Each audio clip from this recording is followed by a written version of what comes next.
Did you see? Oh, we are live now. It is Oh, Blaster Stash It. Hey, It is did you Friday see? night. Yeah, I can see lots of things. Blaster Stash It, Friday night, 7 p.m. Pacific, 10 Eastern. You're right here. You're watching us. So let's get ready to roll it on out. We'll start with Drew and your quote, if you got one. I know you had a little bit of time. Beneath this mask, there's more than flesh. Beneath this mask, there's an idea, Mr. Creedy. And ideas are bulletproof. V for Vendetta. Yes, sir. And first time on the Blaster Shot with Sean, the amazing geek. He's in here. Give us your quote tonight there. I was on the show like 2 years ago when you guys first started, when Vince was still on the show. Was I not on that week? Let's not have. The comic noob brought me in on the show it was one time, but I got to be on the show once, so this is my second time on the show. Oh, okay, well I must not have been that week, so I apologize. Go right ahead there. Back in the comic noob days. But, yeah. Right. Now he's doing not to let your girlfriend wash your clothes. Now that's what he's doing now. Yeah, and that's an image I will never be able to get out of my head. Intelligence is a privilege, and it needs to be used for the greater good of people.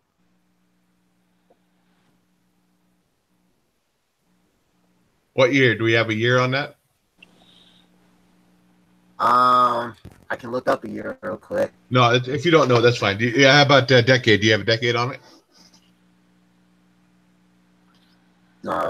2000. Okay. I have no clue. It's a Fantastic Four. 2004. Somebody got a message. Yeah, it's me. Sorry. Turning my Bluetooth speaker off. I'm lost. Mike, you got any ideas? I have no clue. Was it It's, Rise of the Silver Surfer? No, it's not Fantastic Four. Dr. Was it Octavius from Fantastic? Spider-Man. Iron Man. Wow. Spider-Man. Spider-Man or Iron Man? Spider-Man. Okay. Spider-Man 2, Dr. Octavius. Oh, shit. Moving on to Mike. Before we get on to my quote, I just want everybody to go over to the Service Text channel and get that man above 250 subs. He's been trying for like 8 years to get to this milestone, and he's got an awesome contest going on right now. I told him I tried to promote this contest a little more and get some more subs his way. So that's the Service Tech. So a lot of you guys are already subbed to him. I want to run through the chat real quick. First off, I want to say a big welcome back to Reviews from the Batcave. Did you watch their newest video? Any of you guys? I haven't gotten it yet. They have got such an amazing setup. I'm looking forward to that channel, man. They got such an amazing setup right now. You guys have to go check it out. Shout out to my friend Area 51, SS Comic Reader, Funk Off is in here. Sicky McGee, old Midwest comic man's in here. Everybody's sick in the chat. It's like a fucking emergency room in here. Don the Comic Book Junkie, Bruce Zayas is in here, and Splash Page Comics was here in the beginning. I don't know if he's still. Catran Figures. All right, my quote is from 1993, a year before I graduated high school. Remember, kids, there's heroes and there's legends. Heroes get remembered, but legends never die. Follow your heart, kid, and you'll never go wrong.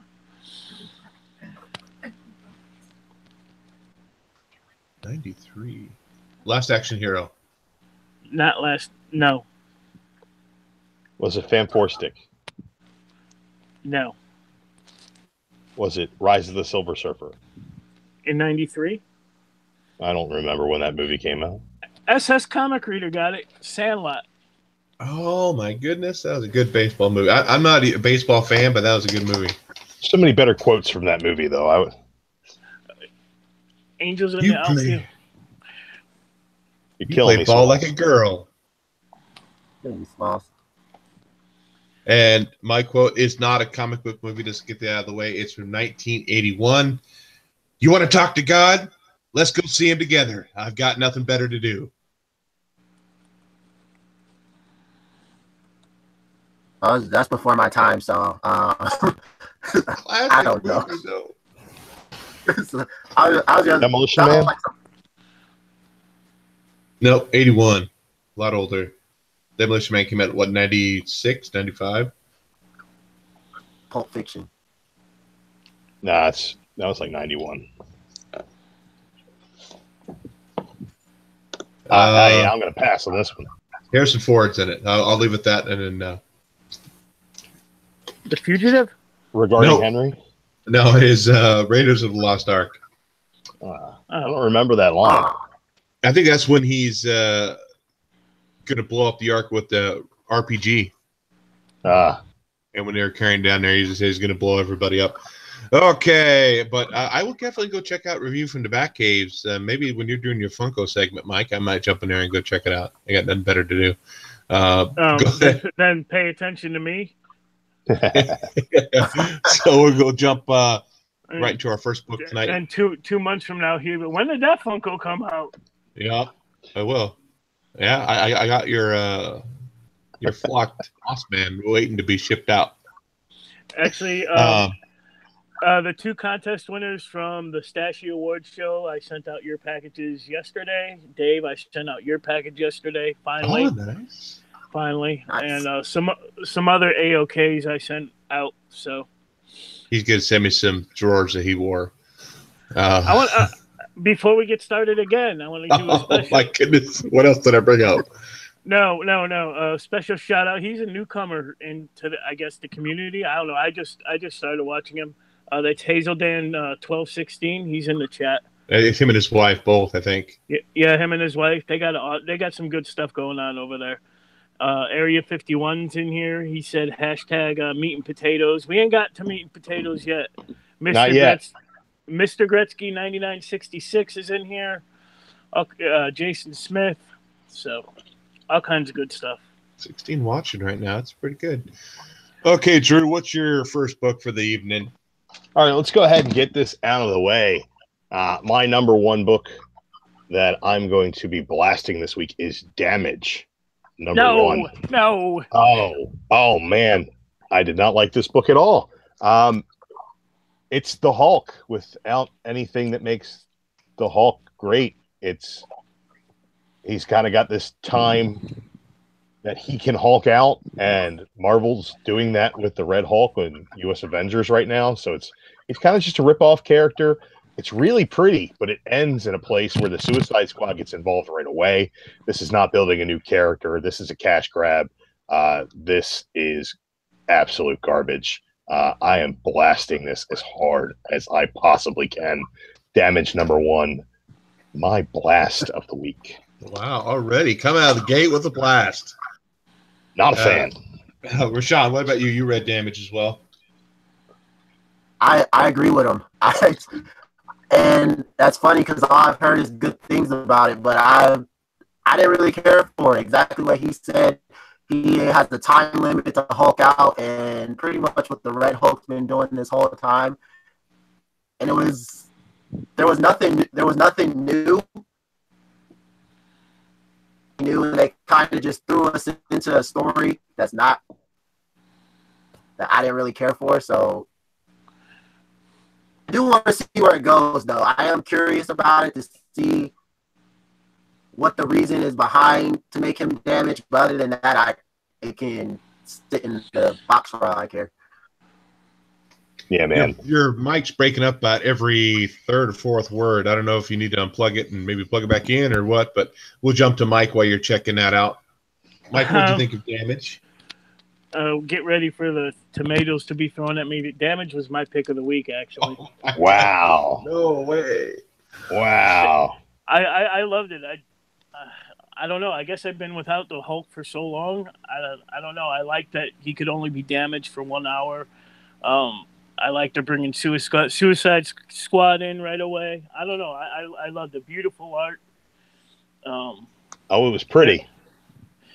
But it's my pick of the week. So Wow. It is not my pick of the week. I thought I had ordered 2 of these just to, have like, oh, look at this new character. Maybe I'll order 2. I went to my LCS because I only got 1 when I picked up my books on Wednesday. I said, I didn't order 2, did I? And he's like, no, you only ordered 1. I said, good, because I don't want the second one. I said, in fact, I think I put it on my order form for issue number 3. There'll be order. I don't even want issue number 3. Just drop that crap right off my pull list as it is right now. Really? Yes, drop it off. But I can't really add much more to it. I was going to say, just like Drew said and Rashawn, Hulk on a timer. That's like, wow. I mean, I didn't know the Red Hulk was that way right now. But it just did not do anything for me. I mean, he's kind of a cool looking face. He's got kind of a skull looking face, but the art was the only thing that was even good in this book. The rest of it was just. Let me ask you guys. Yeah. All right. Yeah, the art is pretty. The art is it's a beautiful book. It really is. It's just absolute nonsense. Venditti does a great job. Daniel, I don't know what he's trying to do. I guess he did the best he could with what he was given. But how in the hell is this from the pages of Metal? Do we not know yet? Are they? Yes. Is DC pulling a Marvel where they're gonna, show us a bunch of characters and be like, oh, this is where the vanishing point is? Like, I don't need that again.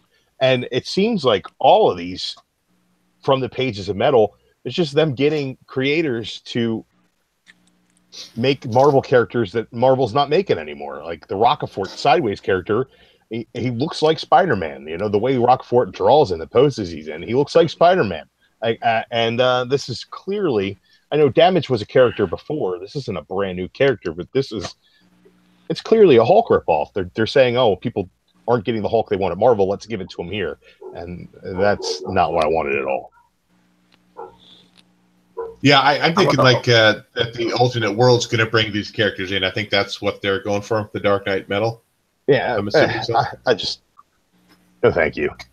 What are you going to say, Rashawn? I cut you off there. Supposed to tie all of those in or something like that. Is that why he's getting his team up or something like that? Who knows? That's supposed to be the new Fantastic Four book till we actually get a new Fantastic Four. It's going to be terrible. It looks all of the previews for these books don't look good. I wish they were. I wanted a Fantastic Four story by Jeff Lemire, and if he's going to use other characters to do it, good for him. But the preview pages they've shown us, I am not interested. Okay. Go ahead, Mike. Where was it? Cat Ren Figure says she likes the weird fold-out cover. What is that? I don't get it. Are they all going to connect into some sort of poster or something? That's what I'm thinking. And where is it? Sleepy Reader 666 said he looked in 3 shops and couldn't find a single copy of Damaged. So I don't know. Did Damaged seem like a 90s comic? It kind of reminded me of Pit a little bit. I think Area 51 had mentioned that. And maybe that's I love 90s comics. That's what I fucking grew up on. And I don't know. It's awesome. I'm going to keep picking it up. Anyway, moving on. Rashawn, what's your first book for tonight? I was not prepared and didn't have my books. But Mighty Thor, I really enjoyed that one this week. That's my top book for the night. That was your top book? Yeah, that's my top book for the night. Or am I supposed to, as you say, I haven't been on there, am I supposed to be blasting the book or telling you what my top one is? See? You can just give us a little information, what you thought of the book, and some of that, the art or whatever.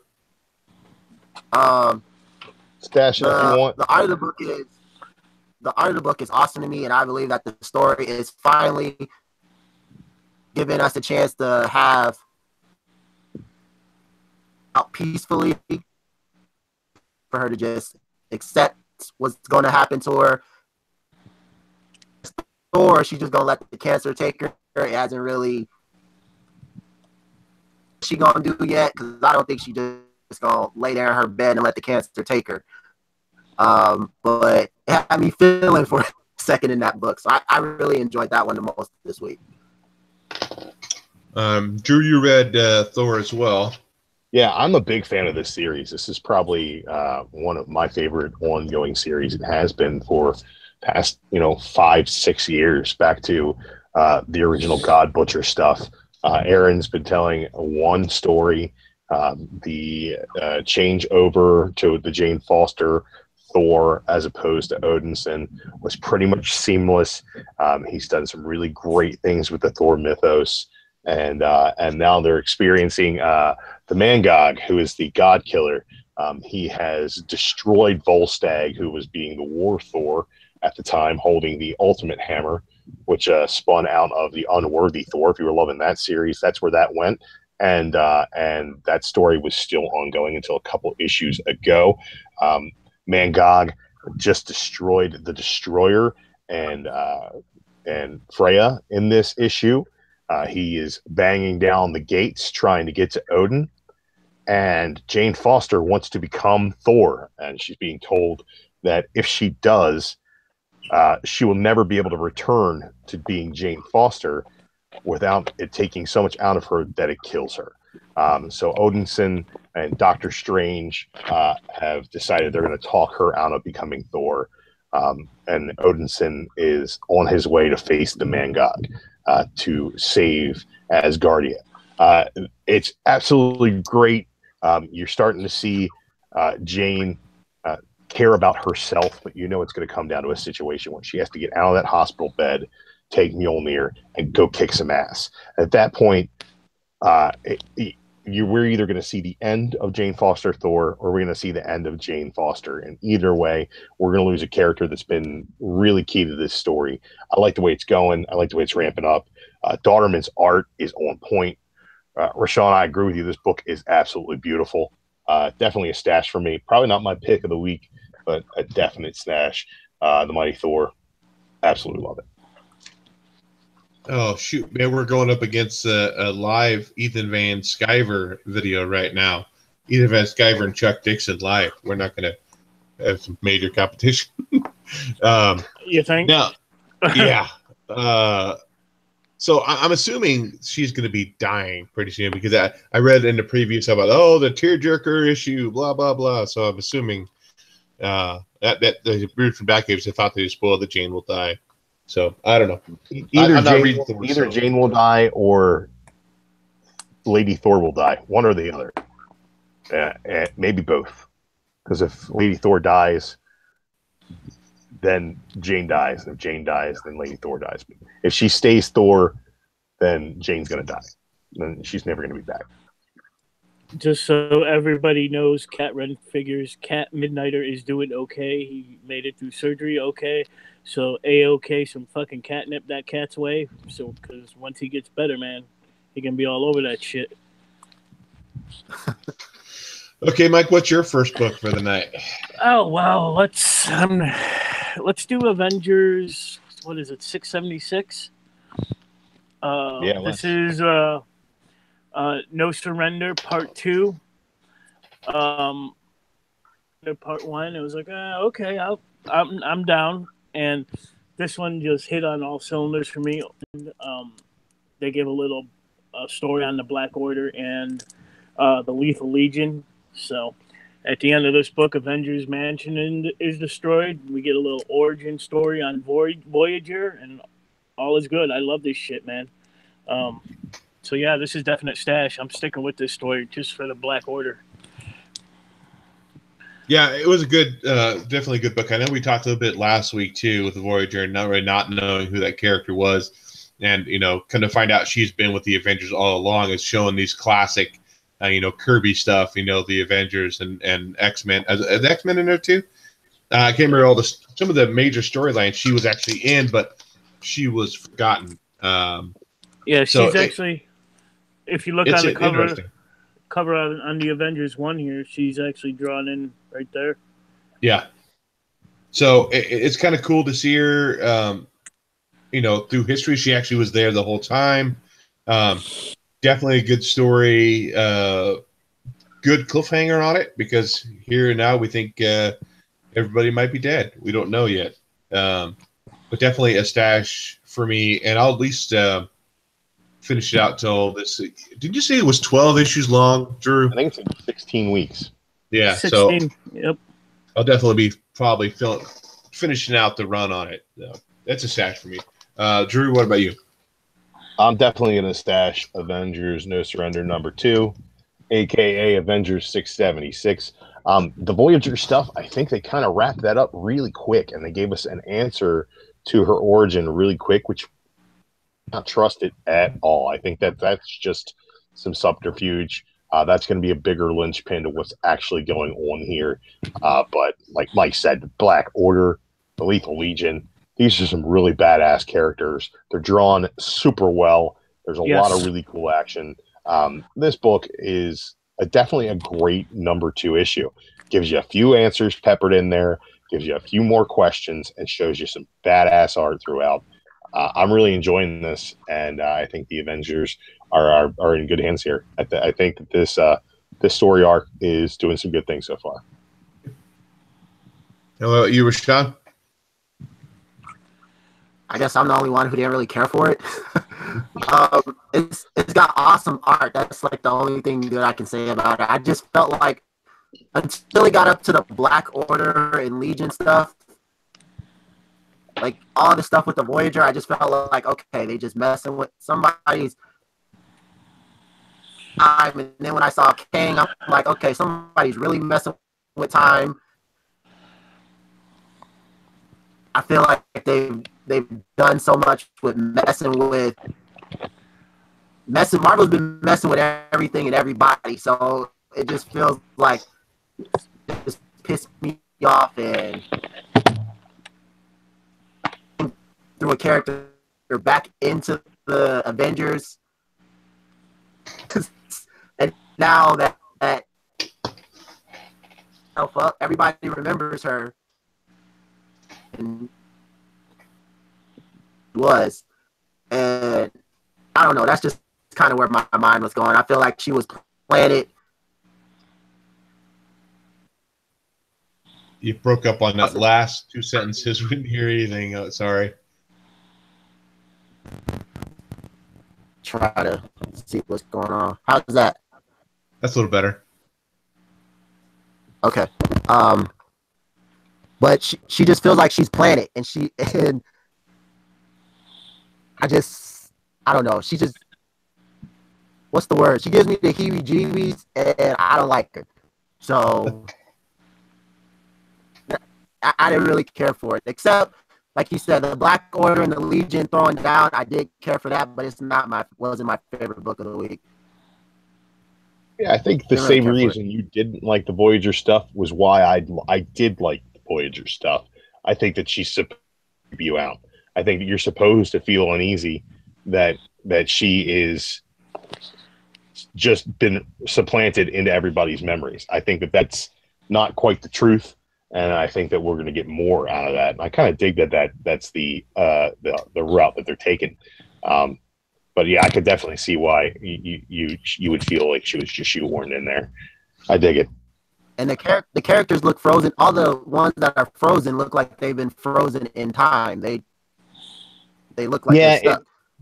Like I said, I think that them peppering some more questions in there has kind of been something that I like about it. I think that it being 16 issues, it being weekly, they have to keep throwing questions down to keep you coming back, keep giving you more breadcrumbs. Yeah, like I said, if hey you didn't dig it, then that's on you. You'll miss out on the art if you drop it. Okay, my first book of the week. This is my second blast of the week. I read a couple pages into it, and I'm like, oh. And then I finished it up. I didn't like the art. I didn't like the story, and that is Days of Hate by Image. I think it's Image. Yeah, it's just the art was horrible for me. Story was blah. And definitely a blast for me. And I know you read that too, Drew. Yeah, the art wasn't for me. Wasn't really what I like out of the line work. I think that the coloring was really cool. Give you a really great sense of mood throughout the book. But like I said, the line work really wasn't up to par in my eyes. But I really liked this story. I like that it's set in the near future, where it doesn't matter where you fall on the political spectrum. You're basically a terrorist, and that was kind of cool to me. I like the fact that they're kind of doing some intrigue and some loved ones, former lovers being pitted against each other. It's 12 issues. I think I'm going to keep picking this up. I think this is a stash, but I'm not 100% sure. Next month when it comes out, I'll decide when I see it on the shelf. Kind of on the fence on this one. And what about you, Mike? You read that too? Barely. Yeah, I don't know. Right at the beginning, they got like some detectives. I guess a party full of homosexuals. They get burned alive. And the art is so fucking bad in this. I stopped reading it. So this is my worst pick of the week right here. Not my thing. Second last. Jump on back to bring it on back to Drew and your next book. Let's see. What do we want to talk about? I read a couple of indie books. I guess you can still call image indie books. This week I picked up The Further Adventures of Nick Wilson. Nick Wilson, as you can see here, is enjoying himself in his underpants on his couch with some illicit materials. He's a washed-up superhero. One day he was flying across the country, and his powers strapped down on him, and that's where he's at. So for a living now, he impersonates Nick Wilson, and he dresses up in his costume, and he does children's birthday parties. Book starts with him getting puked on by some kid who was running around at a birthday party. He is falling apart at the seams. He runs into his old high school girlfriend, who has also been put through the ringer. They have some coffee. It's a real character-driven piece. And at the end, we get a little bit of a tease that somebody wants to bring him back into his old life. This is a book that I plan on picking up at least the first arc, seeing what happens with it. The art is strangely engaging, not super detailed, but good renderings of these characters, showing their subtleties of their emotions on their faces. Really well conveyed. I like this story. The dialogue was pretty great, and I like the way that this guy, who's kind of like a super washed up Superman, who's been on celebrity rehab, and that's kind of funny to me. I like the story, and I'm gonna, like I said, this is definitely a stash for me. I'm gonna keep picking it up. And you were the only one that read that book, so we'll jump on to Rashawn. What's your next book for the week? Now I'm really upset that I'm not prepared because I don't get to show off the Venom cover of this week. That book was awesome. That was I really enjoyed that book also. There we go. Drew, everybody else showing it off. I thought it was an awesome ending to everything. How all of them got together just to take him down. My top book is just how emotional Mighty Thor was. But this book, you had Spidey's jokes, you had Venom's ruthlessness, Flash being just his soldier self, and into it. I was really into it. Black Cat, she's finally turns with Spider-Man because she was after him for a while. Truce, I guess, for the time being until he pisses her off again. But that was one of my favorites this week. Mike, you read Venom too. Of course, we know you read Venom because you're a Venom fan. Yes, I just want to. Oh, great legends in the house. We have 23 watching right now. Just to let you guys know. What up, legend? Seeking Near Mint Comics popped in here. The great legend, like I said. That is it. All right. Yes, I read Venom Inc. Omega. Truth be told, I fucking hated this story up until this book. Goodness. Fucking hated it. I'm glad it's finally over, but I really enjoyed this book. The way they took down the giant size Venom. But yeah, I thought this was really well done. This was actually, I hated the story, but I'm glad it's over. Stash it for me. So, what about you, Drew? I kind of dug this story. It was some mindless Venom symbiote fun. We've gotten a lot of that recently. I thought that this was way better than Venomverse was. yes. I think that the Sandoval art and the Ryan Stegman art really went together well in this book. The fight scenes with the giant maniac were absolutely fantastic. Venom looks so super badass. You get new Agent Anti-Venom looking pretty dope with his white suit. That's pretty cool. Black Cat and Spidey quipping at each other. There's some good stuff in this. Really nice action sequences that wrap up this story that was kind of meandering through the big bulk of it. I think that the Venom issues were better than the Spider-Man issues. And I think that this bringing both creative teams together really was a hit for me. I'm definitely going to stash this. I think that the way it ended really made the story. Yeah, that was big shout out to Ace3558. Never seen him before.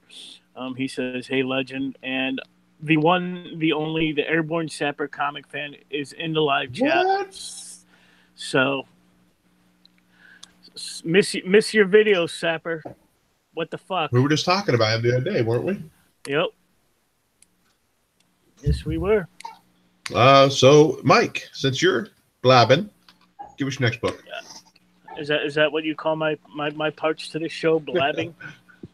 I'm feeling lead blab contributor. You call calling out our fans blabbing. You know, you're an asshat. Yep, I'm an asshat.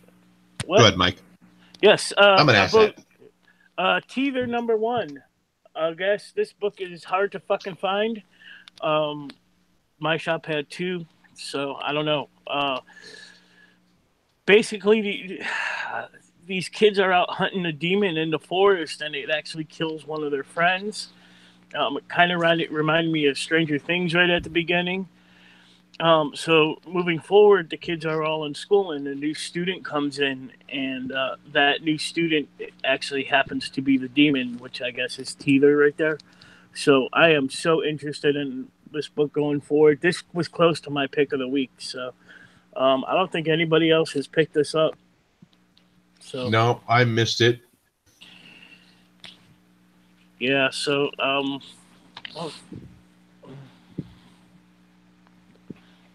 there's the new student taking out her next victim.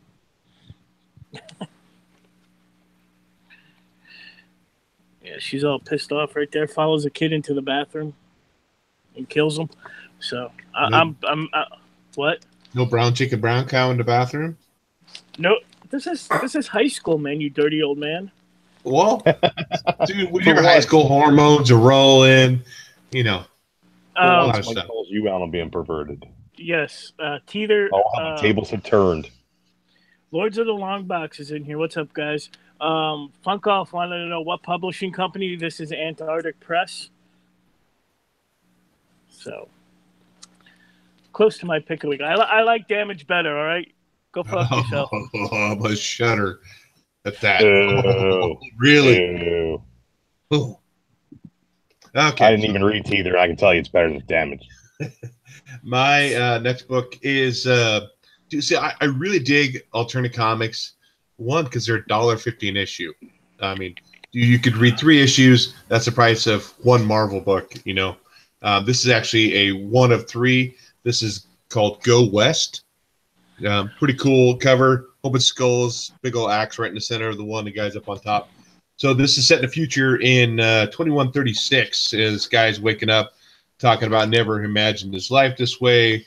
He's talking about his wife and his kid, saying that he was everything he was as good at was being a killer. That was it. He was part of a group. He ended up leaving with his wife and kid. Apparently, that group ended up killing his wife and kid, so he's now out for vengeance. Now, I don't know if anybody's ever he must be unloading that magazine right there, but if anybody's ever loaded a magazine knows he's not doing that right. First off, I mean, the art is not too bad. It's kind of a black and white feel with a little touch of color to kind of add some drama into it. Real newspaper print, paper. That's one thing the alternatives always prided themselves on. Hey, we're going back to paper print. But it is for $1.50. I probably even would have paid $3 for it, $4 for it. It was a pretty good book. It's a revenge story. Typical. This guy's a total badass, but he quit being a badass because of his family, and now he needs to be a badass again. I mean, takes a dude, axe right to the face. He's good with the axes. So it's definitely a stash for me. They say it's only a 3-parter. And I'll be picking up the other 2 parts for sure. So, big shout out to Nola Nerd. He said Drew finally figured it out. First time. Yeah, it's my boy Daniel. What's up, Daniel? Welcome to the show. You're up, Drew. All right, guys. Let's go ahead and talk about the Ice Cream Man. Stop him when you're passing by. Now, Ice Cream Man #1. This is what appears to be a horror anthology. Also picked up this sick variant cover. I kind of dig this book. Not a huge fan of the art. This to me is It meets King of the Hill. But this is extremely well written. I like the way that they build this up. A little bit of a detective story in here. A little bit of a horror story, a little bit of a supernatural story, and the Ice Cream Man seems like he's going to be like the crypt keeper of this series. This is a stash for me. If it's an anthology series, I think the strength of it's going to be month to month, but definitely a good first outing on Ice Cream Man #1 stash.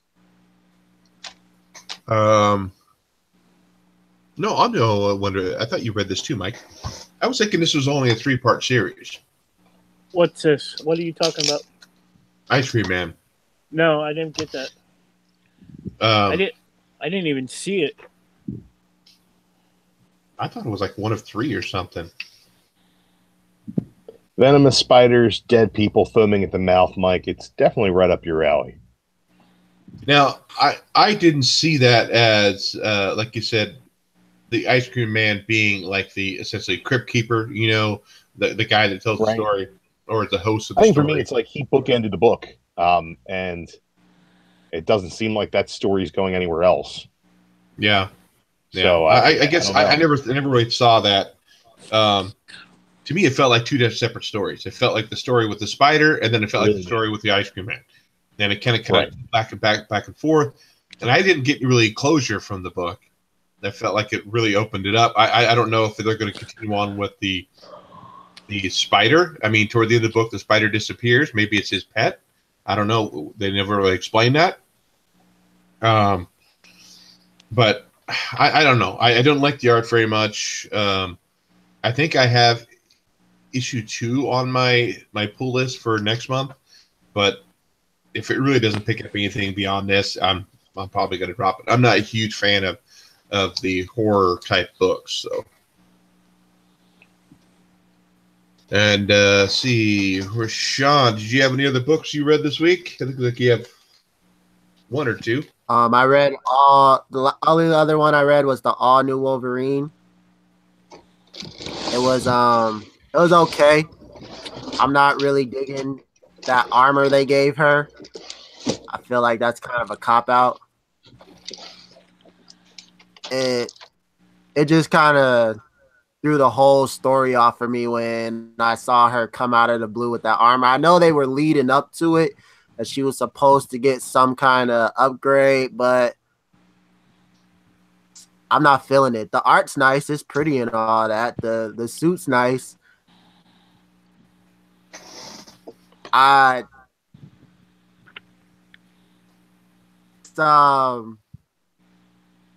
it just was, what's the word?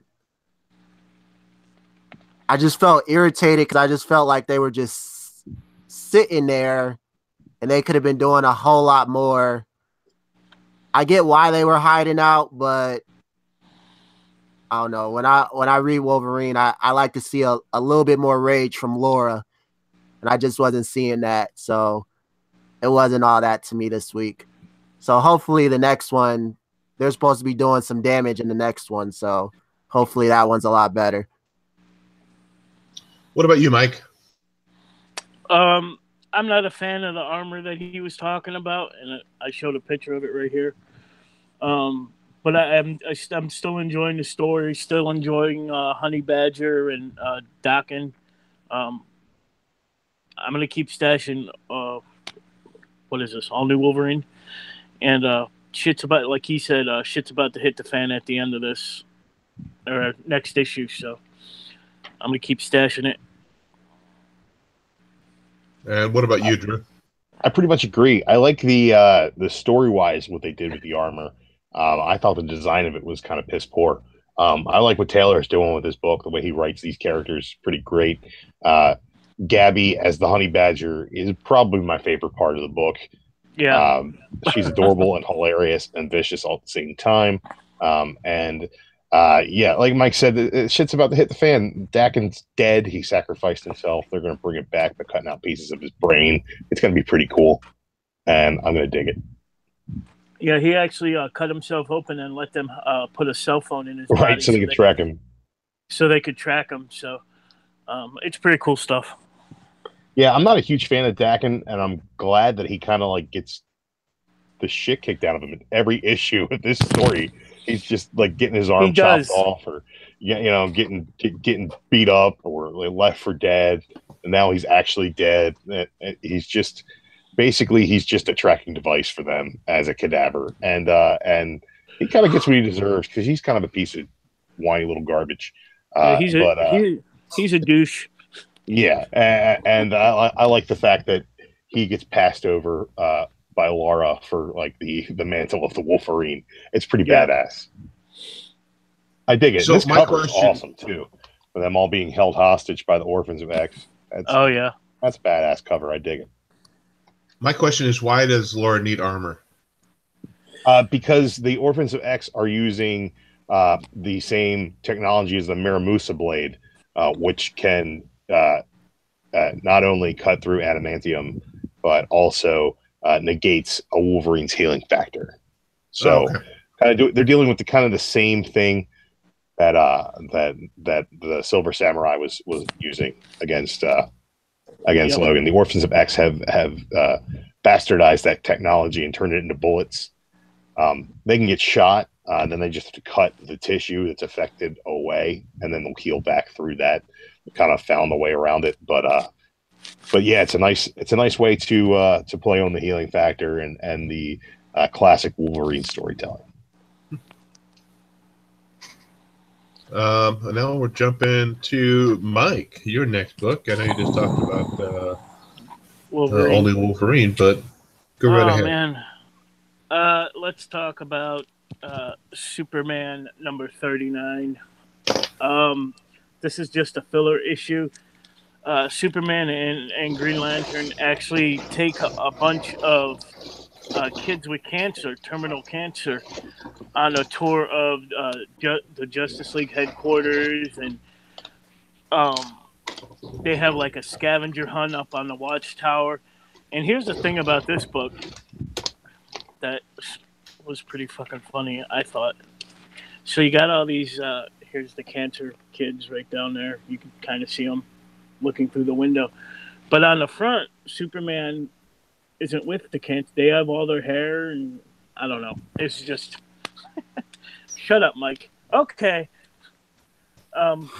It's a stash, just a filler issue. Everyone, Batman. They one part of the scavenger hunt that the kids were on. They actually had to take a picture of Batman smiling. So I thought that was pretty cool. But stash it. So it was a Make-A-Wish issue. It was kind of like a Make-A-Wish issue. They brought all the kids got to meet Wonder Woman and Green Lantern and all that, and pretty cool stuff, I guess.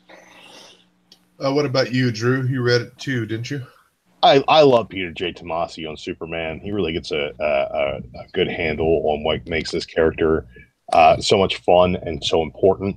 Showing Supes, palling around with some kids, just to brighten their day when they're in probably the worst situation that you could possibly imagine. I mean, think about, kids with terminal diseases.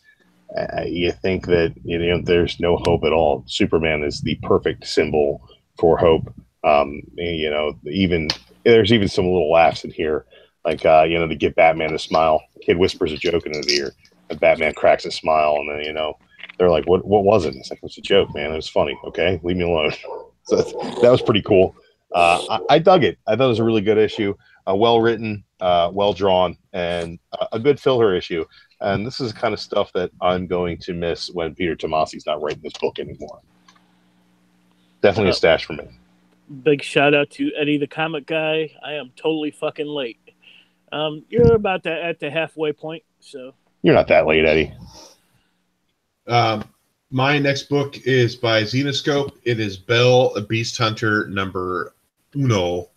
I'm not a huge fan of Xenoscope's books. To make it's most of the time it's all just hot women in tight clothes. That's pretty much what's wrong with that the story. I'm not saying it's something exclusively wrong with that, but in this book she's fighting some centaurs, stuff like that. She's I'm assuming like Belle from Beauty and the Beast. I think that's what they're trying to go off of.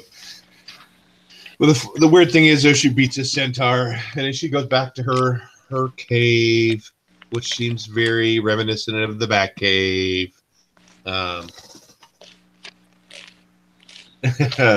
It just, and she has a mentor. What's his name in here? Candlestick. That's her essentially her Alfred in the book. Lumiere? Huh? Lumiere? Yeah. Be our guest. Be our guest. So it's a blast for me. It just felt like it was trying to be like a they have Batwoman, of course, but I mean, it felt like it was trying to be Batman entirely too much. With the Batcave, with the older mentor, with all this other stuff, and it just did not ring with me at all. So it's a blast for me. Going back, looks like most of the books we have are either only one of us has read or a couple have read. So why don't you go ahead, Drew, with your next? I'd like to talk about Super Sons for a moment. Another Peter J. Tomasi book. No, go ahead. Super Sons, number 12, the Super Sons of Tomorrow finale. This kind of wraps up the story that's been going on through Super Sons, Superman, and Teen Titans, where the Tim Drake from the future comes back to murder Jonathan Kent because he becomes a human bomb in the future. Some really cool stuff. The Tim Drake from the future, kind of in the first part of this story, gets one over on Batman. Then he gets one over on Superman. Then he comes against the Teen Titans, and they kind of distract him a bit from his mission, and the Super Sons get away. At the end of this, he's actually sacrificing himself to allow Jonathan Kent to stay, and it's kind of a cool premise. I heard somebody describe the Tim Drake Batman as Cable. I think he's more like Bishop trying to hop through time to murder children, but he does have a little bit of a redemption arc. We get a look for the first time in Rebirth at Connor Kent from the future. He meets our Superman. And basically Superman says, you know, who the hell are you? He said, you told me a long time ago that if you don't know who I am, I probably shouldn't tell you. And he says, fair enough. And that's kind of the way they play that. And I kind of dug that. Hopefully we get some more Connor Kent in the future. And I really dug this.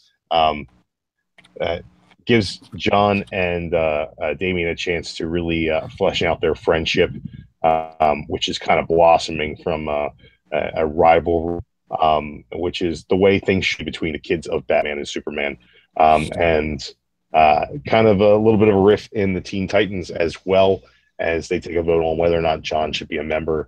And Damian's the only one who votes for him, which is kind of cool. But we'll see where this goes moving forward. I really love this series. Probably my favorite series of last year.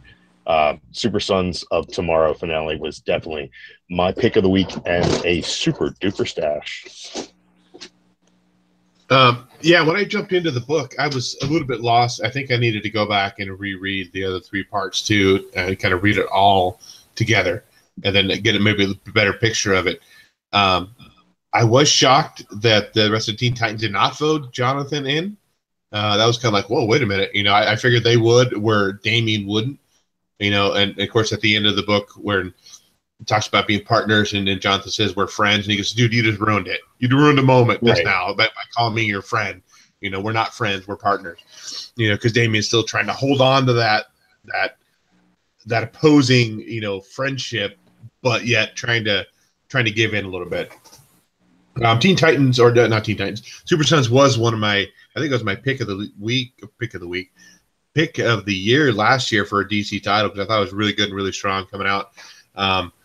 This is stash for me continued, but I think I need to go back and reread the whole 4 parts again together to get a good picture of it. So yeah, the Teen Titans chapter was really good, and really focused their inner turmoil, where that linchpin was. But I think that you get enough out of this issue to really let you know that, hey, that story arc wrapped itself up, and this is kind of how we're dealing with the fallout of it. I feel bad we're passing up for Sean. He doesn't have any more books right now. I don't have it. I'm in the chat. I'm just, I'm going out and off in the chat right now. Okay. Chat liaison, Rashawn. Okay. Mike, how about you? Any other your next book, let's say?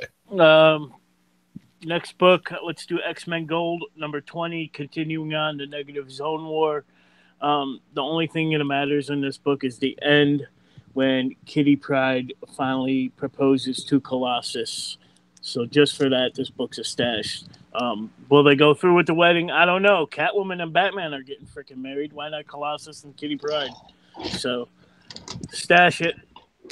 Look at Mike having a little bit of emotion, you know, thinking that Kitty Pryde, you know, proposed to Colossus and they might get married. I saw a little teardrop. Yeah, Kitty's off the market. Drew, you read that book as well. Yeah, I really enjoyed it. I thought that this arc was a little lackluster for the most part, but I dig the end where it was kind of Colossus. His trouble throughout this story was the reason why Kitty realized she couldn't live without him. That was kind of cool. The art was solid, and the action was pretty good throughout. I like this book. I'm going to go keep on reading it. That's a stash.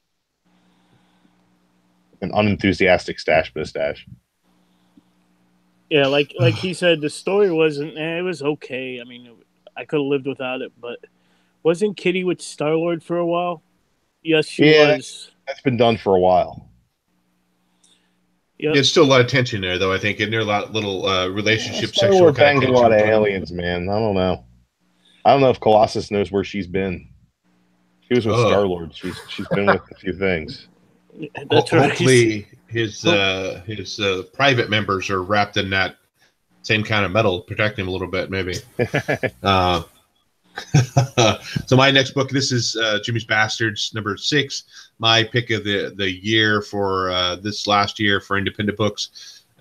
If you've ever read Garth Ennis before, you know he can kind of have a sick sense of humor and where he can twist a story and make it this absolutely like, you know, little little vomit up in your mouth. At the end of the last issue, we find out all the people from the what are they called? The group that the terrorists. We find out that all these people in this group are his kids. So he's freaking out. He curls up in the ball with the puppy, and he's just kind of in his safe space at that point. They're literally his bastards. They're literally his bastard children, yes. So here's a part where they're going into the insane asylum where he is. I thought this was kind of funny. And I read through it again. I'm like, oh, now I get what they're doing. So these guys are supposed to be Bond characters since he's a spy. You know, they look like Sean Connery. And they're going dum dum dum dum dum dum dum dum dum dum. You know, as they're walking through. And the sick, twisted part of this that really made him flip out was that he found out that his son here, the one that's controlling this group, had set it up to where he had slept with all of his daughters throughout his spy career. You know, you remember this. You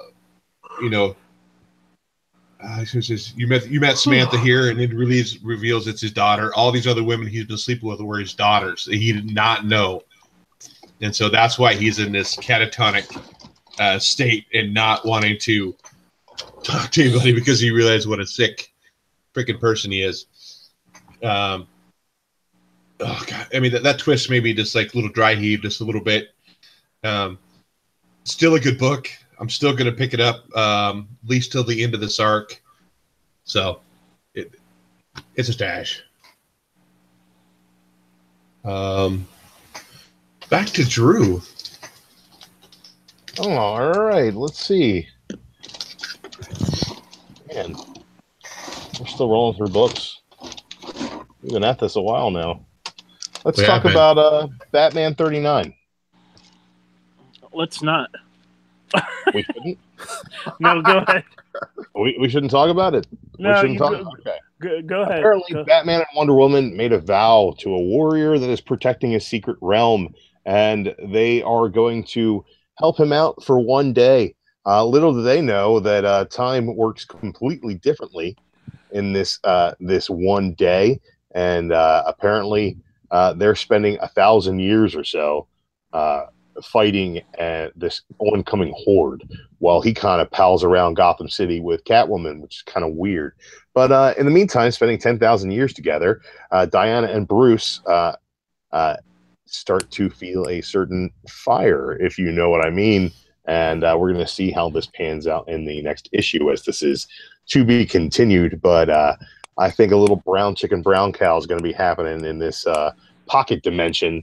And Batman's relationship with Catwoman will come into question. So we'll see what happens. But you try to turn down Diana Prince when she's throwing them jubblies at you. The meat and potatoes? The meat and potatoes. Getting married. What's that? What's that? Married. Batwoman, Batcat's happening. We'll see what happens with that. Maybe not now. I'm about to throw down with Diana. Diana real quick. Hey man, he's engaged. He's not that engaged. What about you, Mike? What'd you think of Batman? I hated. I'm assuming not good. I hated this fucking book. Fuck DC. No. Yeah, I didn't like this at all. So. Your boy Damage was from DC this week.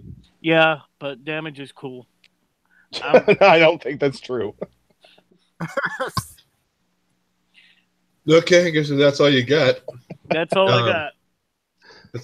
I thought this was better than the past couple, the double date and all this stuff. At least it's had some action and stuff in there. And like I said, yeah, maybe his bat's getting all fluttered inside his bat suit there. You know, definitely it's going to be an interesting arc. We're going to see if maybe he does fall through with Catwoman. Maybe they'll come out of this realm, even though it may have been a day or a few hours or whatever it is. And all of a sudden now the Bat-Cat marriage is off. We don't know. So definitely better than the past couple. Stash for me for the week. And back to Mike, unless you want to do a couple real quick, and then we'll move on to your segment. Yeah, let's knock out. I got two more here real quick. Okay.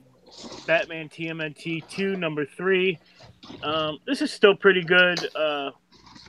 Bebop and Rocksteady in this one, they get infected with the venom, the Bane serum, whatever it's called. They get bloated and shit. And best part about this book though is the little feud Raphael and Damian Wayne are having, and they kind of duke it out, and that's pretty cool to see. So that's a stash for me. I dug that as well. Yeah. I thought the book was ugly though. Is it just it me? is ugly. No, it's ugly. Spectacular Spider-Man, $2.99, continuing on the Most Wanted. Can't wait for this storyline to be over. Next issue is 300. Stash it. It's Spectacular Spider-Man. Trying to complete that run. What I have left to read is Aquaman 32 with this awesome King Shark cover. My pick of the week a few weeks ago was Under, and this is issue number 2. Dude getting decapitated by a giant spider right there. I got Generation X 86 to read. Weapon X number 13. Harley Quinn number 35. I probably won't read. I just picked it up to see. Her hanging out with a hot dog. Her riding on a wiener. Is that what you? That is exactly we're not even right. trying anymore over at DC. We're just going to draw Harley Quinn riding on a wiener. Why she look like a bat though? That's, I guess maybe I need to know the story. She's riding on a wiener. Who cares? Yeah, man. She's riding on the hot dog. I don't know why. Come on, say Wiener, Mike. Wiener? Yeah, there you go. Wiener rider. And of course, I got to read Super Sons, which you guys talked about already. So that's it. That's all I got. The other book I did read this week, number 15, Killer Be Killed. It's nice to see a different cover. All the other covers have been a red background, him holding a shotgun, him shooting a shotgun, him pointing a shotgun at someone else, him pointing a shotgun down here. So it's nice to see a white background with it. This, if you haven't been reading this has been a good story. The first part of the book, the demon that says you have to kill, I saved your life, so you have to kill somebody every so often in order to live. And that demon totally disappeared for, 10 issues. And I thought, okay, maybe the guy's gone. The demon comes back in this issue, brings a whole new dynamic to it. It's definitely still a good book, still picking it up. The other two I have not read. This is the final issue of Mr. Crypt by Alternative Comics. Again, $1.50 for them. I'll pick them up. And number 2, Alternative Comics is Doppelganger. I haven't read that one yet either, but I'm actually looking forward to reading this one. And that's it for me for the week. I read 3 more books. I read Weapon X. Weapon X is kind of cool. There's this whole gang of Nuke soldiers. Sabretooth finds Nuke locked up. Nuke says, hey, I'll help you out of this situation. So Sabretooth lets him out, and little does he know that Nuke's going to basically take over this band of Nuke soldiers and turn on him. But Sabretooth does have a plan because Weapon X, the whole team, is trapped at the end in a room with a giant vat of nuke pills. So they're going to take the nuke pills and go super nuke on top of their already badass powers in the next issue. I like where this is going. This DNA cover is very dynamic. I dig it. The art was solid. Definitely a stash. Generation X, pretty cool ending to this story with Jubilee. Kind of seems like her vampire self is going to go away. Really? I think they were doing away with that. This book is actually canceled, which is kind of surprising to me. The story is really good. The art is not. This kind of gives you a look at where Quentin Quire was, and gives you a timeline for what he did during the Shi'ar War of the Gods in Mighty Thor. So that's a little bit of retconning in there that I did enjoy. But that book's going away, and we're going to be getting a new Mutants book instead soon. So I'm not really that upset. Like I said, story's been great. Art, not so much. Also picked up Doctor Strange 384. This is low key the best book that's going on right now, and not only low key, but Loki is the Sorcerer Supreme. Donny Cates is writing this. If you enjoy Donny Cates writing on God Country, Redneck, what he's doing on Thanos right now, pick this up, give it a shot. The art is kind of hit or miss for me. It's Gabriel Walta. He did Vision. Was it 2 years ago with Tom King? Really good stuff. The former Sorcerer Supreme is fighting Loki with the help of the Century, and at the end of this issue, they unleash the Void. So, any fans of New Avengers, Bendis' run on New Avengers will find it kind of fun and interesting, and I suggest you guys pick that up. Definitely a stash. I'm actually looking forward to that next storyline where they're all in Vegas. Yeah. So I'm gonna see how that one goes too. Oh, I also read Champions. Oh yeah, what did Champions? Champions was fun. Ramos's art is fantastic. It's kind of them going around after their Avengers crossover and being like the Vision situation's kind of out of control. So they go around, they ask Ironheart if she wants to be a champion. They ask Moon Girl and Devil Dinosaur if they want to be champions. Red Locust, as well as the new Falcon and the new Patriot. They kind of go through all the side characters they've come across throughout the run and invite them to be part of the champions. And we'll see where the story arc goes, but Wade does a good job with teenage characters, and I like Ramos's art, so I'm in for it. Okay, so this is the part of the show where I turn my mic off, stuff my face with pizza, and Mike talks about... Shut your fucking mouth! Yeah, there you go, Mike. All right, so let's get this shit started. All right, wrestling fans, a lot of you, Drew's a wrestling fan.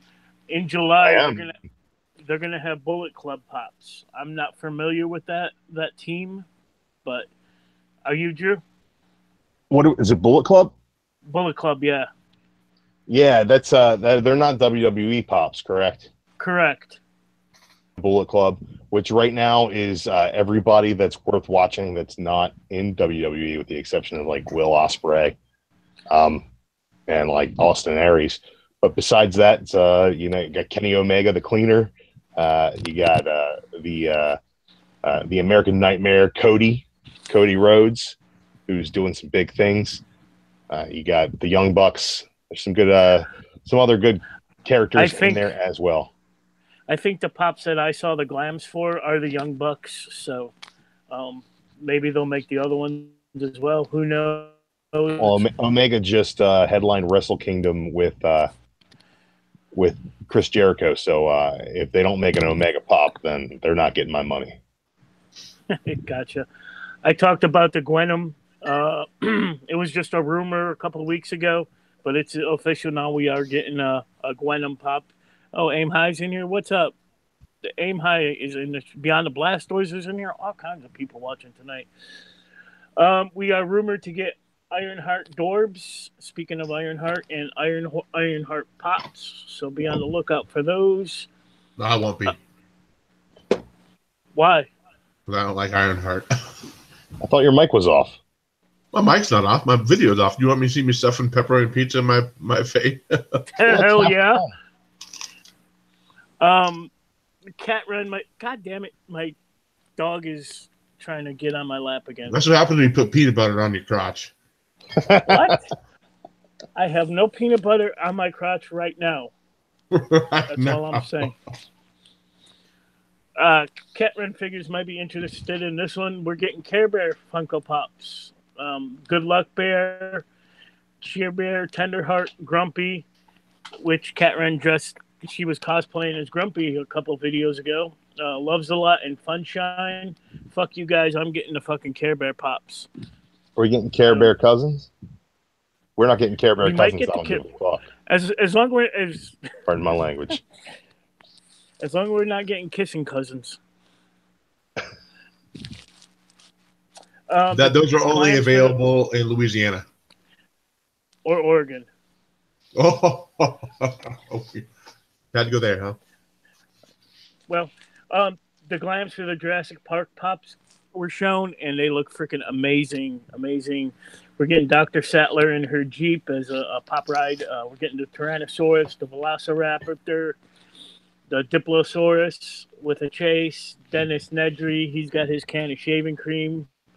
Alan Grant, John Hammond, and Ian Malcolm. I want to get them dinosaurs. The dinosaurs look pretty freaking cool.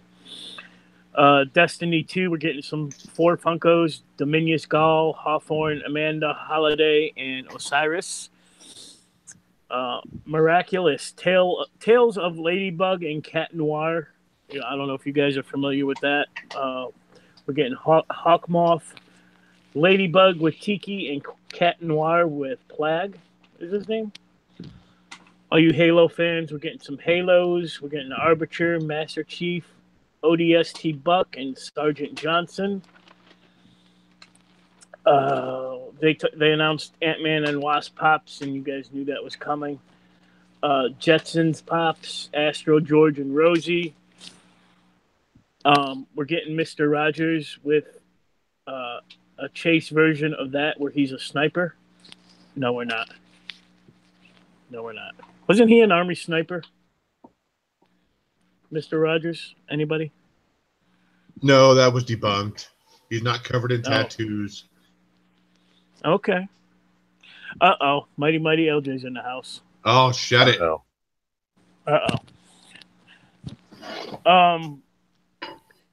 Gorgeous Ladies of Wrestling. We're getting Funko Pops from, unfortunately, it's the Netflix show and not the 80s TV show. But I'm still interested in those. The Sandlot, we're getting Funko Pops from that movie, which was my movie quote earlier. And all you Princess Bride fans, we're getting pops from that. All right, I'll buy those. Yeah, the Princess Pops or Princess Pops. Princess Pops. Mighty LJ says, "Shut the door."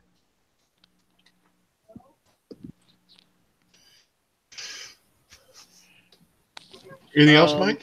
Yeah. Well, I was telling you, Mighty LJ said, "Shut the door." Yeah. I'm in trouble. No nerd, just sub Mighty LJ. Everyone go sub up Mighty LJ. She's got great content. She's got awesome content. She has one video of us of our contest last summer. Oh, I remember that. Last but not least, of course, we're getting Deadpool 2 pops, a whole freaking slew of them. Rumored is Deadpool is going to have the Bob Ross pop, where he's got the afro and everything.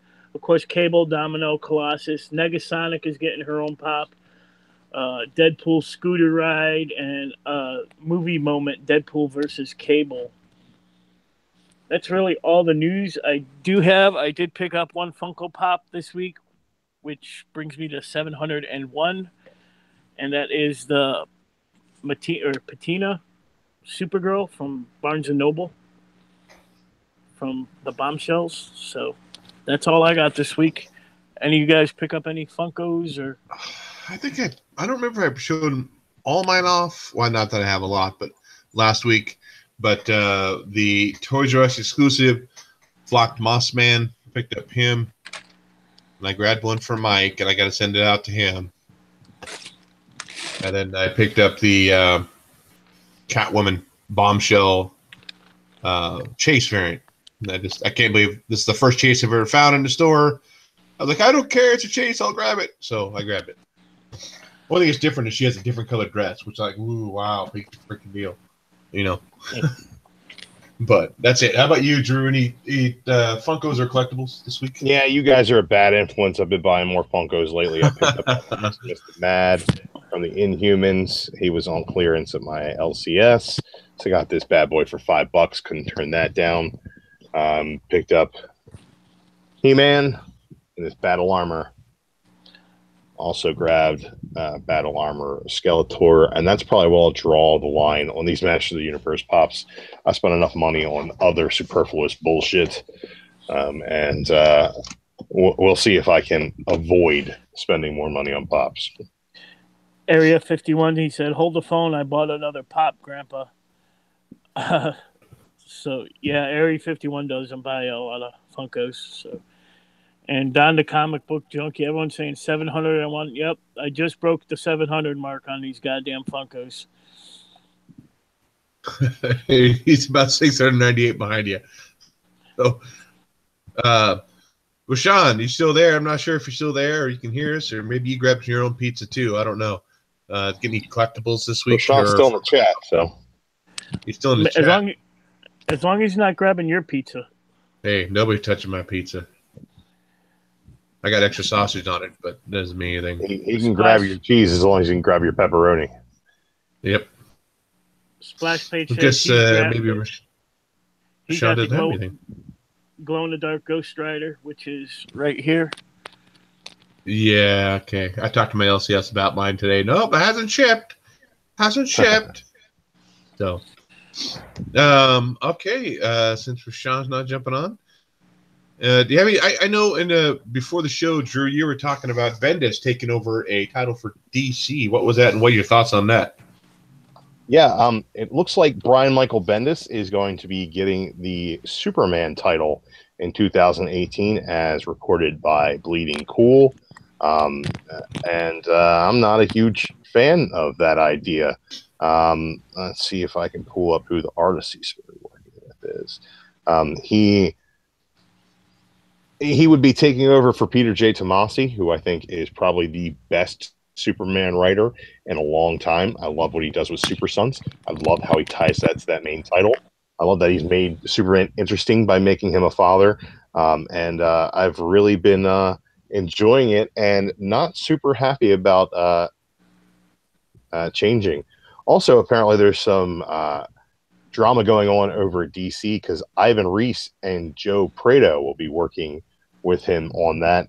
They are Jeff Johns' go-to guys, and apparently Johns wanted to lock them up so they wouldn't work with Bendis. That's what Bleeding Cool's saying. I don't know anything about any drama there, but I'm just reading that, trying to figure out who was going to be working with them. So co-publisher Dan DiDio and Jeff Johns is saying have been at odds. They're underlines battle lines between DC co-publisher Dan DiDio and DC president Jeff Johns. That's what they say.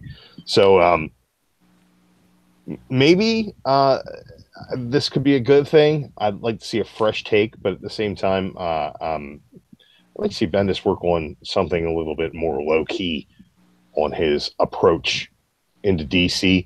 One of the better things they've been doing since Rebirth is Superman, and I don't know why they'd change that up unless Tomasi doesn't want to be working on it anymore. I would probably rather see Brian Michael Bendis take a stab at action than Dan Jurgens, and then we'd still get the Tomasi stuff. I'm just hoping he doesn't ruin some of my favorite characters. Right now, I love seeing Batman and Damian pop up in Superman. I love seeing the stuff with John. And if that stuff takes a backseat, it'll probably ruin one of my that are going right now. So my outlook, not so positive on the Brian Michael Bendis to DC swing, but we'll see where that goes. Yeah, it seemed like they'd want to. I mean, he's a pretty big name in Marvel, but it seemed like they'd want to start him off with something. He said, not a Superman, not one of the pillars of DC. Right. You know, it seemed like starting off with maybe a lower character, not like a total bottom tier character, but not a Superman, not a Green Lantern, just something maybe a little lower. I think he works really well with street level heroes, as he's proved in like Jessica Jones and Daredevil, Defenders type stuff. And I think that he'd probably do really well on a Green Arrow book. I think that would probably be something that I'd give a read to, whereas I'm not reading Green Arrow right now. I think that he also might have an interesting take on Batman and give him, an opportunity to work on, Detective or, maybe a new Bat family book where he could look at a street level hero. But him on Superman, it doesn't add up to me, and we'll wait and see how that goes. But that might make Superman jump off my pull list. So I don't know. I've got one story here. I was just looking at when you were talking there. And it says Marvel Studios reportedly hoping Black Widow will be a bigger hit than Wonder Woman. It will be. You think it would be? I found Wonder Woman incredibly boring. I think I'd rather watch Scarlett Johansson do anything than watch Gal Gadot do it. Wonder Woman was trite and tired, and the third act was terrible. And the fact that it was the first woman superhero movie, which isn't even true, but major tier player, is the only reason why I got all the love it got. I thought the Justice League was better than Wonder Woman, and I didn't even like Justice League. So, wow. I think you take a Black Widow movie, you throw all characters into it, and I'll have more fun with it. You could almost do like a Black Widow movie, almost like an Avengers 4.5. You know, kind of like you did with Cap. Right. You know, still have a lot of the Marvel characters coming up. Do it like an A-Force movie and have all the ladies come together.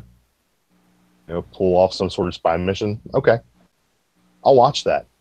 And if it's, you know, produced by Marvel and directed by somebody who Marvel trusts, it'll be good. Marvel has not put out a bad movie. Marvel Studios has not made a bad movie. Their bad movies are still pretty freaking good. Iron Man 3 is still a fun movie to watch. You know, Iron Man 2 is still a fun movie to watch. Thor: The Dark World, still a fun movie to watch. Age of Ultron, still a fun movie to watch. So even the movies that, you know, people want to, you know, crap on from Marvel Studios are still super fun movies to watch, with lots of nerdy Easter eggs peppered throughout. I think a Black Widow movie has no option but to be better than Wonder Woman. But I'm of the school of thought that Wonder Woman wasn't that great. So, what about you, Mike? What do you think of Black Widow in her own movie? I'm gonna go with the complete opposite. I don't think she could hold her own in her own movie, but I loved Wonder Woman, so. Oh, I'm struggling here. I'm being attacked. Yeah, I said, clean that peanut butter off, man. You got to work hard at that. Scrub it in little crevices. Make sure you get it all cleaned out because dogs can smell it.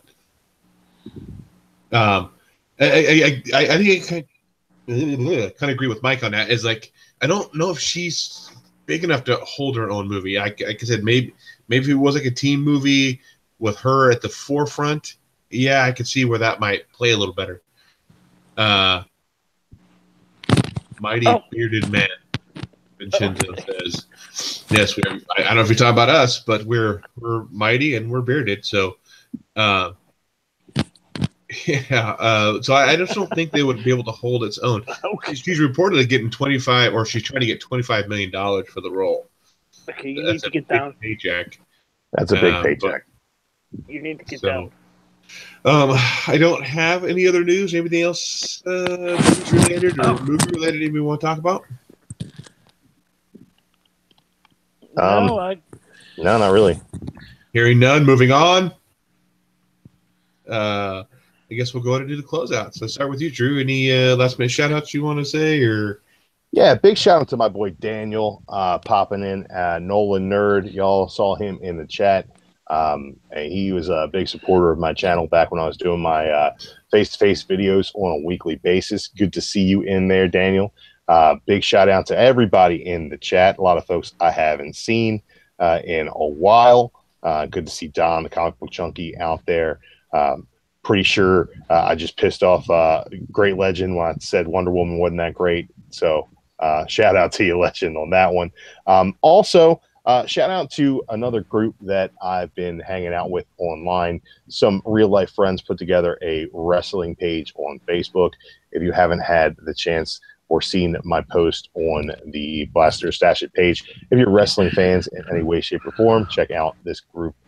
When it rains, it bores. Reigns spelled like Roman Reigns, and it's it's a nice uncensored look at wrestling, classic and modern. Not for the faint of heart. If you're easily offended, probably don't check it out. But otherwise, we have some good fun poking fun at the crappiness that is Enzo Amore and X-Pac throughout the years. So some good stuff there. Again, shout out to everybody in chat. Good to be on the show again and having lots of fun. Can you believe it? Mikey's been on the show for 2 or 3 weeks. He's already cheating us with another group of guys. Hey, these are my real life friends, man. I have no I'm real life trying to friends, merge so. groups. Since Rashawn's still taking care of some personal stuff, we'll jump to Mike. Shout outs or anything you'd like to say before we close out? Comic Book Cartel said, great show, guys. Vincenzo C, we said we look like Viking warriors. Okay. I'll take it. Yeah, like I said in the beginning of the show, you hop over to the service text page. He's trying to get above 250 subs. He's got a contest going on. And I love his channel. I watch all his videos. He's got some good stuff going on there. And I don't know what it is. I don't know if it's happening on your guys' channel. A lot of new subscribers, a lot of new channels popping up. It's like the second coming of YouTubers in this community. And I'm going to shout out a bunch of them right now that recently subbed me up. We got Feels. We got the Hood Trooper, Twin Planet Brothers, Comic Zealot, Never Stop Collecting, The Comic Book Champ, and Boomer the Nerd. And there's a whole bunch of... there's the service... Okay. Everyone in the chat, go sub up the service tech. Fucking get him over 250 subs. Yeah, go and sub him. Get him underneath. We want him. What are you doing, Mike? Yeah, we want to unsub Leave him at 249 so we can talk about it again next week. No, he shows off some great stuff, man. So go give him the love. That's all I got. Man, we got 27 watching right now. That's the most we've had in a while. Thanks for everyone for coming out. Hazeldan 1216, Nola Nerd, all these new channels, all kinds of good stuff happening. So, well, Sean jumped back in here. Why don't we give him a last minute? You want to shout out to anybody? Shout Or to anything? I see you got a wee one in your arms there. I don't know if you need to whisper, but same thing that Mike said. I kind of hopped a lot, and I appreciate everybody who did that. Who everybody is, but I did sub back to everybody that who subbed. But other than that, thanks you guys for having me. I know I didn't bring a lot to the table this week. Hopefully another time you guys have me on, I'll have a lot more stuff to show off. Well, we appreciate you coming on. We definitely enjoy it. Yeah, thanks for Sean. Nobody else reads Marvel books, so it's nice to have somebody to bounce Thor off of. That pop looks like a real baby. What pop? He's probably talking about the baby that Sean's holding. Okay. You are way too young to have a baby. Thanks, Sean, for definitely jumping on this week. We do have some new subs to the channel as well. Comic Lover Omega. Let's see here. Try to see some other ENR collectors. I thought I had a whole lot. Dake Man, Nola Nerd, of course, your friend. He just subbed to us as well. 17 GK Leonards. I think that was formerly Leonard. What was his name? So we've had quite a few subs going in here. We've had a continually over 20, like Mike said, current watchers this episode, which is great. We always like to see those numbers high. And another shout out to the Lombrox Crusade, a podcast. I was on their show last night. Should be out in a few weeks, so definitely go check them out if you want to hear kind of how they do stuff. We did some great issues. We did Spider-Man 155 and X-Men 98, so we read some older stuff, which is kind of a nice change to be able to go back and read that older stuff. So that is it this week. There's Pat right there from the Lombrox Crusade. So make sure you go check out their Twitter page and go follow their podcast as well. So as always here, whether you blast it or whether you stash it, happy reading, and we will catch you guys next week.